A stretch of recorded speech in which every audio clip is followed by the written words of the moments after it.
Okay, so we're gonna talk about Nekopara and why this entire franchise is fucking garbage. I'm not sure how this game or how this franchise sold 1.5 million copies in total. It seems that when it comes to visual novels, it's always the worst games that rise to the top and not the best ones like Haruka, Sengoku Rants, or even Koihime Muso, which that game isn't very good. I mean, hell, I'll even take that shitty Castlevania Succubus game. While it's not a visual novel, it's at least better than this shit you see on screen right now. So this is the first volume. They all kind of work in a similar fashion. So in the first volume, you have the first two main characters, or the first two cat girls, and then in the second one, you have the second two. They come in sets. So volume one is chocolate and vanilla. Volume two is Azuki and coconut. Volume three is maple and cinnamon. Yeah, they all got names like that. It's just how this game works, and it's not. They don't even get better as they go on, right? So which one is best depends on which characters you like the most. So it's not like other games like say a Halo, Sonic, any other game franchise where the game actually improves with the sequels. Like say they make the graphics better, they change the art, they make it more interesting, they increase the length. Other than the third one, which is really long. Now I say this is long. It's short for visual novels because it's only 6.5 hours, but it is long for a game that's this fucking bad. Like that's way too long. This game should be 20 minutes tops because you could get the whole game synopsis within 20 minutes. So, and the first visual novel, like I don't even understand why this game doesn't even have gameplay. So it sets it up as he's a dude. He comes from a long line of bakers, and as opposed to going down this safe, predetermined family path, he decides to break off and do his own thing, which is like, okay, cool. You know, a nice little, like a coming of age story, a little background on the protagonist. All right, great. So he opens up his bakery, and this game doesn't have any gameplay, right? It sells itself as a game, and I know there's plenty of visual novels with no gameplay. I know there's Narcissu. I really like that one, and that has no gameplay, but that's because the game wouldn't benefit from any gameplay. This guy works in a fucking bakery. Could you make a little, like a mini game or something around a guy who works in a bakery who works with food? Yes, you could. The game is like, oh, I can't take care of chocolate and vanilla because I have bills and I don't know how successful I'm going to be. I'm going to be on my own.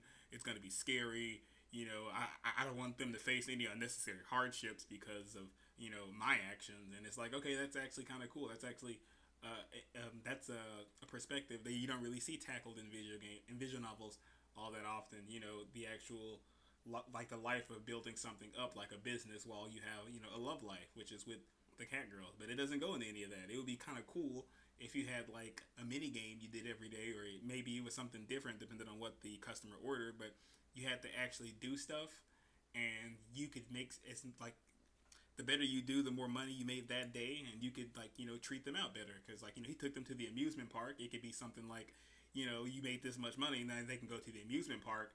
But if you know, if you just failed at the game, like if you sucked and, you know, you didn't make that much money, then, you know, they got to go to McDonald's.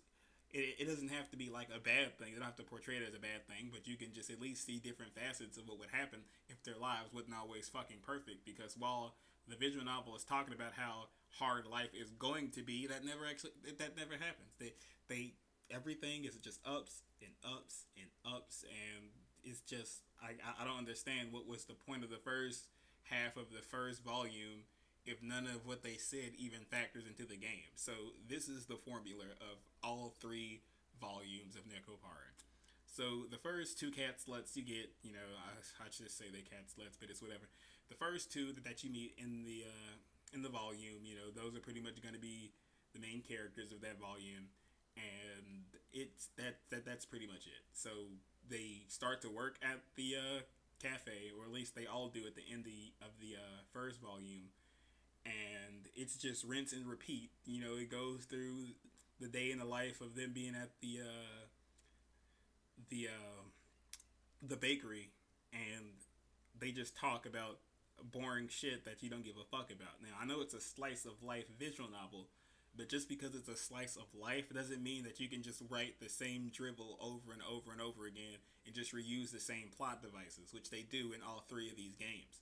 Somebody gets upset, they go to this fucking park or this place by a fucking lake, and the other character, or, you know, because they come in sets of two: chocolate, vanilla, azuki, coconut, maple, cinnamon. Like they all like they all go to this one part on this fucking bridge or some shit, this dumbass park, and then they have some doubts about some dumb shit or the sappy moment's supposed to happen. This always happens towards a little bit like 60% into the game, and the other cat person and Cashew?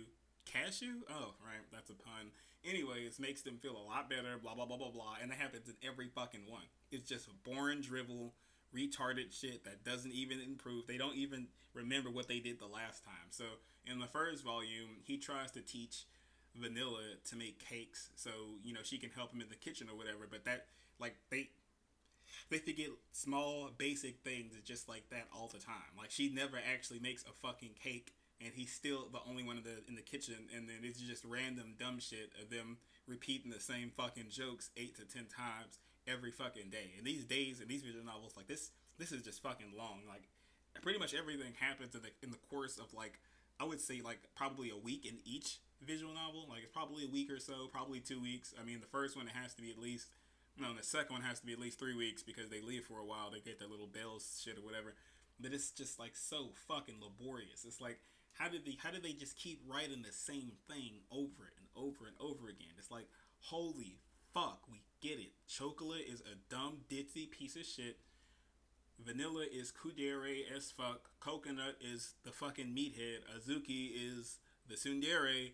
And so is Maple. They pretty much the same fucking character, other than Azuki just talks like a retard, and Cinnamon is a lust bucket. Like, that's it. Like, they just keep repeating those same points over and over and over and over. And if you add these all up together, 4.5 hours, 4.5 hours, I think, 6.5 hours. If you leave them on autoplay, I saw some guy, General McBass. I'm actually using his footage in the background. It's just a visual novel. You leave it on autoplay. Shout out to him for this footage. But yeah, that's it. Like, that's the whole fucking game. Like, it's just completely fucking boring. Now, I know people would get this game because, they like visual novels, or, they just wanted the hentai portions of it. But even those are dog shit as well. Now, they animate it just fine. And the best thing about this game is the visuals. It has nice artwork. It looks better than your average visual novel, but it's not better than your average visual novel. Like, even the sex scenes are just the same fucking thing over and over again. It's like they fucking blow him for like 20 minutes. He comes like 9 or 10 times. I think people fucking died for having sex and come as much as this guy did. I mean, I don't know who the fuck has as much stamina as this guy, but either way, they have sex. It started with a blowjob as always, and it's really fucking long. Both of the cat sluts give him one, and then he fucks both of them after that. Like, that's every fucking sex scene in this entire fucking game. Like, they fucked up the one thing they made this game for, and it's to be eroge or eroge or however you want to pronounce it. And it's terrible. It's fucking awful. I'm like, how the fuck did anybody buy this game and then buy the ones after that? Okay, it's like, holy shit. Now you might be thinking, oh, well, clearly, Arrow, you have all 3 of them, so clearly you bought them. I bought them all at once. It was a mistake. It was a fucking huge mistake. The games are complete and total garbage, and I wouldn't tell anybody about these games, because visual novels are a really good genre. They're really, really fun. They could be quite interesting. Like, I think I mentioned earlier in the video, I might be crazy, but Haruka, Beat Blades Haruka, Sengoku Rants, Kohime Muso, those 3 games. Eventical is part RPG, but that one's really kind of good. There's also Fruit of Grisaya. That game's kind of bad, but it's better than fucking Nekopara. I mean, that's for fucking sure. It's like, holy shit, this game is so much fucking ass. This video is almost 10 minutes long. It's longer than I thought it would be. It's kind of just a rant I kind of just put all together at once. And I'm going to do another Nekopara video, one with a bit higher production value, because you can see this is actually kind of low. Not much editing in it at all. And the next video is going to be how this game could have been a lot better as opposed to just why it sucks. So yeah, with that, I'm going to be out.